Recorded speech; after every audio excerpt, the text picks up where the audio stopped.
Young Metro, don't trust you, I'm gonna shoot you.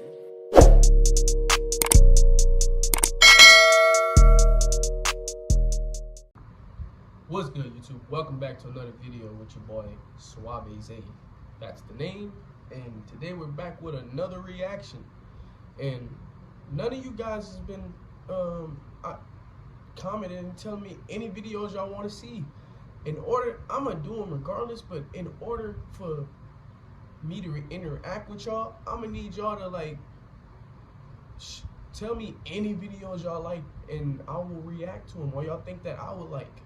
You know what I'm saying? And also, y'all need to go watch my other videos. You go watch it. Stop sitting down watching all these other people. Watch my channel. I'm not gonna force you. All right, my bad. I'm not gonna force you, but I recommend it. My reactions are dope, bro. Come on, bro. Gotta give it to myself. But pause. But if you're new to the channel, man, like, comment, and subscribe, bro. I'm trying to get to 500 subscribers by the end of the freaking month. We got, today is what, the 18th. We still got about, I don't know how many days, but we got more than a week left.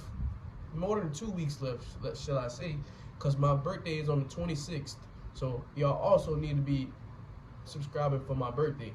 But today we got some man named Josh Pate. He says Bama's biggest problem. I want to see what he gonna say, because y'all, all the people that watch this know I'm a big Bama fan. And when I say big, I mean big. I'm a Bama fan at heart. I'm just broke as hell, so I can't afford any merch. But once my money get up, y'all gonna see Bama stuff all over my room. Trust me. I'm getting a jersey. I'm getting a cover. I'm getting a hoodie. All right, the glazing is crazy. Let's get into the video, though. Don't forget to subscribe, bro. Let's see what this man got to say about my team. And I'm gonna let him know if he talking crazy. So Alabama won a football game yesterday, 17-3.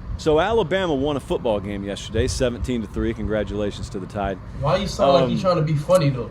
I know most of you, if you didn't start watching that game, you eventually found yourself watching that game on what the casuals told you would be a dud Saturday. We got Bama up against the wall. We got Texas tied with Wyoming in the fourth quarter. We got a couple of field stormings nationally. Never let the casuals fool you into thinking it's going to be a dull Saturday. Never happens that way, does it? Never turns out that way. So it certainly didn't here. Alabama's inexplicably playing an out-of-conference game in Tampa, Florida. Last time they were in that building, I was there, but it was a little higher stakes matchup. It was against Clemson for a national championship. And so we watched what we saw yesterday. Now, what did you take away from this game? I'm very curious what the nation thought. I know you thought Bama looked terrible. Everyone thought that. Our offense is just slow. I want to know, though, like, if you peel back the layer, so look beneath the surface, what did you think about this? Because the more I got into watching it, the more I found myself thinking, that's the most disturbing game I've ever seen Alabama play under Nick Saban. All right, you may think to yourself, it is. Josh, in 2007, weren't they pretty bad? Well, yeah, they went 7-6. They had a bunch of one-possession losses, as I recall. But that wasn't disturbing. No one expected them to compete under Nick Saban in year one. In fact, it was all about flushing out the program. It was all about getting rid of the guys who didn't need to be there. It was about getting Nick Saban's guys in. Everyone was looking forward to the Julio Jones, Marcel Darius, Mark Barron recruiting class that was incoming. So no one was deterred. Even when they lost to Louisiana Monroe, I thought the following Monday Saban had like his best press conference he's ever had there. There was eternal optimism. I was surprised even in that year one when things were bad. That stuff yesterday, for lack of a much more appropriate term, because it is after all a family show, was so totally disturbing. Not because it was a close game against a vastly inferior opponent, but because of how effortless the game was, how lifeless the team looked. Yeah, and I thought I saw what I saw, but then a bunch of coaches started texting me afterwards and kind of independently confirmed what my feel was. I don't feel like a critical mass of Alabama's team gave max effort yesterday. I thought dudes flat out mailed in the game. I'm not talking about collectively. There were individual performances and there were individual guys that were willing to go over the cliff. Played good. But it takes a lot more than just individuals. It's the same thing with the Patriots. You got really, really high-level All-American caliber individuals that'll play on 7 and 5 teams this year. So it takes way more than that. I could find you like 24 teams yesterday that played at a higher level and played with more effort than Alabama. Now, the problem for most of them is they're not as talented as Alabama, and the problem for Alabama is they're talented enough to get by doing that. But I told you during the spring with this quarterback battle, and I reiterated it again in the fall with the quarterback battle, the same way I do with all quarterback battles. And that's the locker room's going to tell you who QB1 is on your team. The locker room ended up gravitating towards Jalen Milroe on this team. That doesn't mean the locker room views him as being without fault. I don't know that everyone in that locker room is in love with Jalen Milroe, but they probably view him as the guy that gives them the best chance to win. The staff started him in week 1. Things were great. Things were good enough. The staff started him against Texas. He was deer in headlights. I thought that was also combined with a very, very poor game plan that was put together that did not feature his strengths. He got benched, and Tyler Buckner, Notre Dame transfer, started this game. Played terrible. Some of the worst quarterback play you'll ever see in a crimson and white uniform. And then Ty Simpson comes in. And while there were flashes and probably not a fair position for him to be in, I think it made it abundantly clear Jalen Milroe actually does give this team the best chance to win. But here was the other thing you saw. You saw what the team thought about it. It's not the first time you've ever seen it. It's just the first time you've ever seen it with Bama. When a guy gets put under center. I think they went into they grabbed all 3 of the quarterbacks that are possible starters, or they had a quarterbacks meeting and they said we was going to bench Jalen Milroe so we can see what the other 2 going to do. You know what I'm saying? Because Jalen Milroe, I ain't going to say he didn't play terrible. It just as a whole, the offense is not where it needs to be now. He just had 2 bad mistakes with bad decision making, bro. And our O-line wasn't blocking that much. It's the same thing with this game. They gave up 5 sacks against trashy USF. Come on, bro. Who cares about that school? They gave up 5 sacks, bro. And I'm just saying, I feel like they did that to see who was going to play the best out of the 3. That's why they played all of them. And they probably wasn't expecting that Booker dude to play as trash as he was. Bro, you need to get out of college football, bro. Go play golf or something. Because you was playing terrible. If y'all would have seen me watching that game, boy, what I tell you, I was raging, bro. Because that was like... When a guy gets put in the quarterback position that a critical mass of that locker room does not agree with, they'll let you know with their effort and with their level of play. And the level of play you saw from Bama yesterday is so far below what they would call the Bama standard, I don't even know what to make of it. Look, we got a computer model where we try and ingest the numbers and the critical data from games, and we try and formulate a forward-thinking, advanced-looking number on future games. I don't even know how to interpret what we saw yesterday. Because the thing about it is when you have a team that lacks intensity and they lack effort, no amount of talent matters. There is no bottom. There's no floor to limit how far you can fall and how decrepitly bad you can look. Never used the word decrepit on the show before, but here it is. That's where we are with Alabama football in week 3. Oh, no, that means decrepit.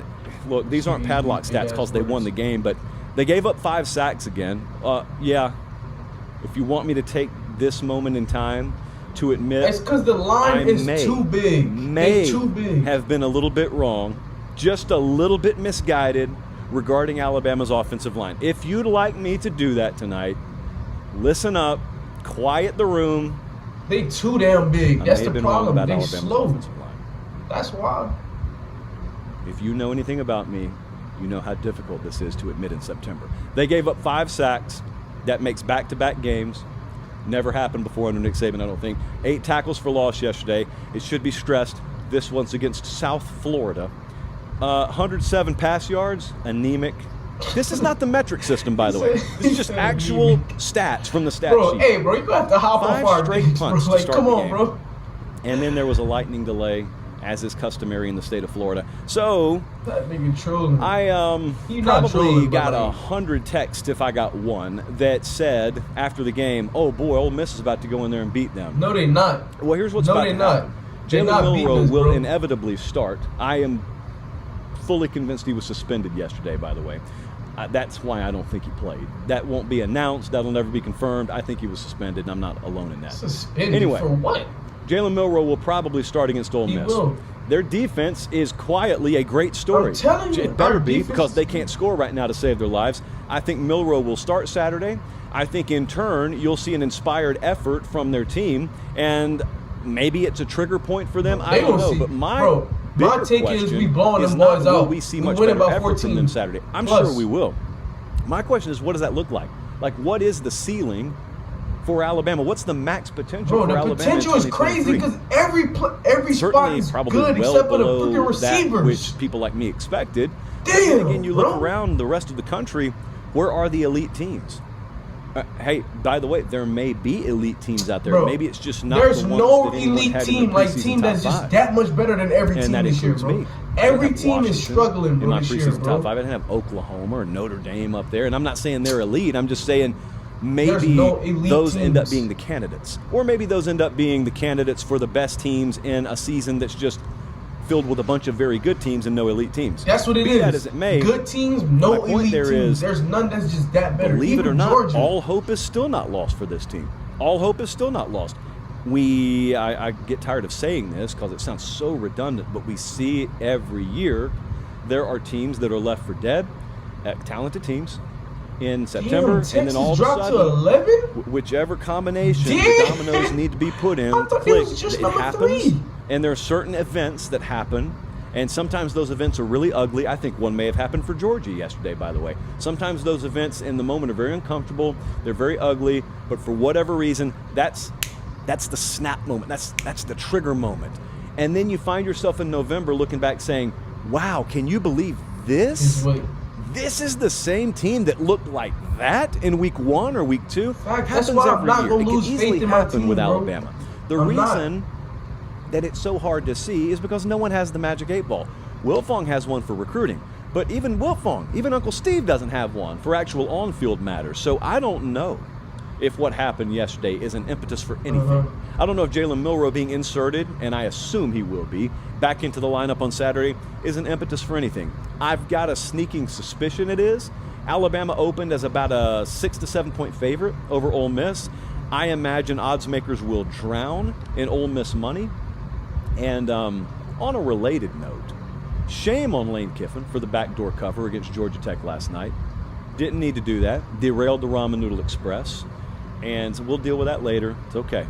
I'm not mad. I'm more disappointed than mad.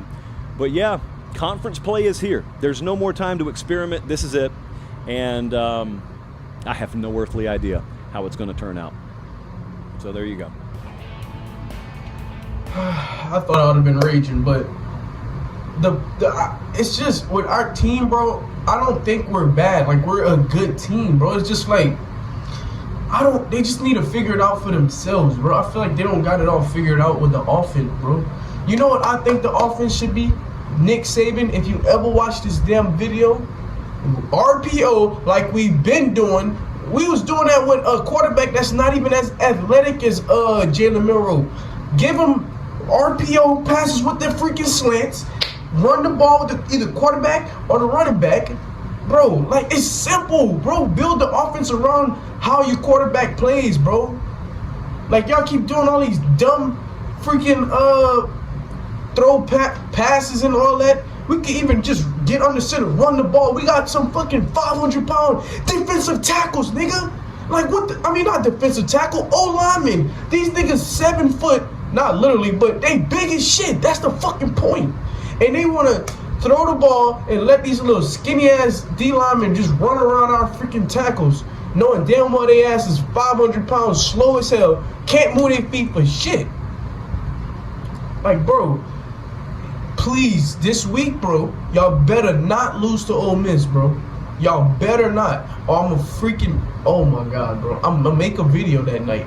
That night, I'm making a video whether we win or lose, and I'm gonna be ranting if we freaking lose, boy.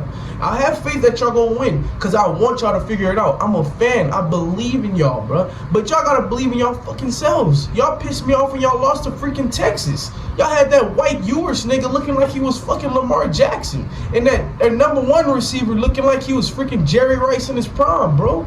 Y'all need to figure this shit out, bro. Because I'm not having this season this year, bro. I'm not for it. We need to figure this shit out right now this week. It's conference play. We're not losing to nobody. We winning the SEC West. I believe it in my heart. Roll Tide, baby. Like the video, man. Subscribe to the channel, man. Sorry, crew, man. We out, man. I love y'all. Keep God in your life, too. If young Metro don't trust you, I'm gonna shoot you.